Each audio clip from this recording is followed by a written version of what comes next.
Right now, there is an aspiring teacher who is working on a 60-page paper based on some age-old education theory developed by some dead education professor, wondering to herself what this task that she's engaging in has to do with what she wants to do with her life, which is be an educator, change lives, and spark magic.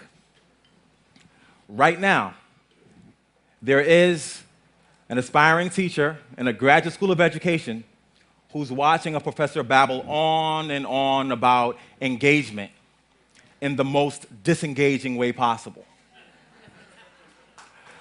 Right now, there's a first-year teacher at home who is pouring through lesson plans, trying to make sense of standards, who's trying to make sense of how to grade students appropriately, while at the same time saying to herself over and over again, don't smile till November, because that's what she was taught in her teacher education program.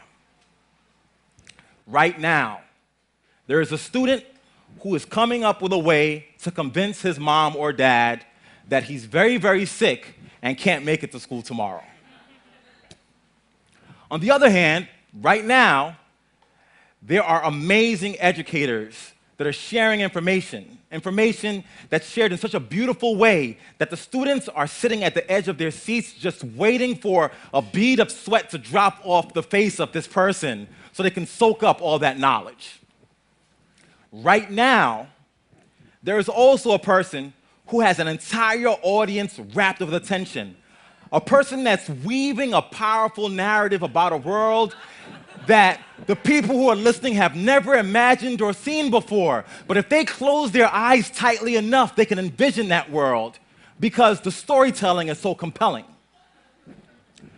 Right now, there's a person who can tell an audience to put their hands up in the air, and they will stay there till he says put them down. Right now. So people will then say, well, Chris, you described a guy who's going through some awful training, but you're also describing these powerful educators. If you're thinking about the world of education or urban education in particular, these guys will probably cancel each other out and then we'll be okay. The reality is, the folks I described as the master teachers, the master narrative builders, the master storytellers are far removed from classrooms. The folks who know the skills about how to teach and engage an audience don't even know what teacher certification means. They may not even have the degrees to be able to have anything to call an education. And that, to me, is sad.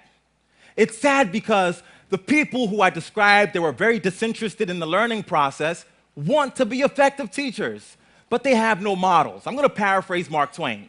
Mark Twain says that proper preparation or teaching is so powerful that it can turn bad morals to good.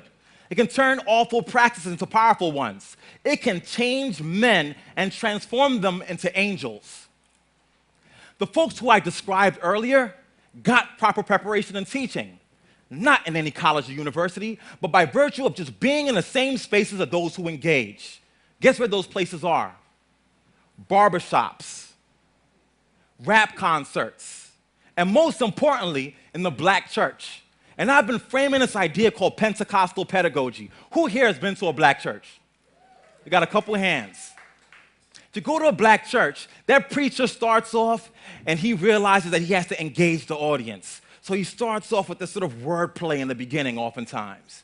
And then he takes a pause and he says, oh my gosh, they're not quite paying attention. So he says, can I get an amen? Amen. So can I get an amen? Amen? And all of a sudden, everybody's reawoken. That preacher bangs on the pulpit for attention. He drops his voice at a very, very low volume when he wants people to key into him. And those things are the skills that we need for the most engaging teachers.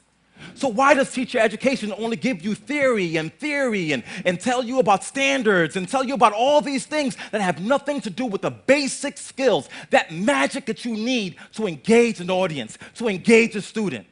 So I make the argument that we reframe teacher education.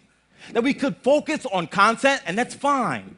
And we can focus on theories, and that's fine. But content and theories with the absence of the magic of teaching and learning means nothing. Now, people oftentimes say, well, magic is just magic. You know, there are teachers who, despite all their challenges, who had those skills, get into those schools and they're able to engage an audience. And the administrator walks by and says, wow, he's so good. I wish all my teachers could be that good. And when they try to describe what that is, they just say he has that magic. But I'm here to tell you that magic can be taught. Magic can be taught.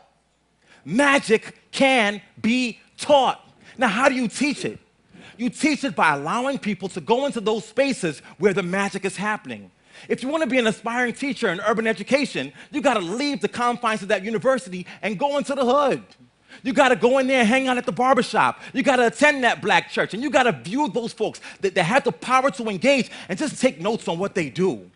In our teacher education classes in my university, I've started a project where every single student that comes in there sits and watches rap concerts. They watch the way that the rappers move and talk with their hands. They study the way that he walks proudly across that stage. They listen to his metaphors and analogies, and they start learning these little things that if they practice enough, becomes the key to magic. They learn that if you just stare at a student and raise your eyebrow about 1/4 of an inch, you don't have to say a word because they know that that means that you want more. And if we could transform teacher education to focus on teaching teachers how to create that magic, then poof, we can make dead classes come alive. We can reignite imaginations, and we can change education. Thank you.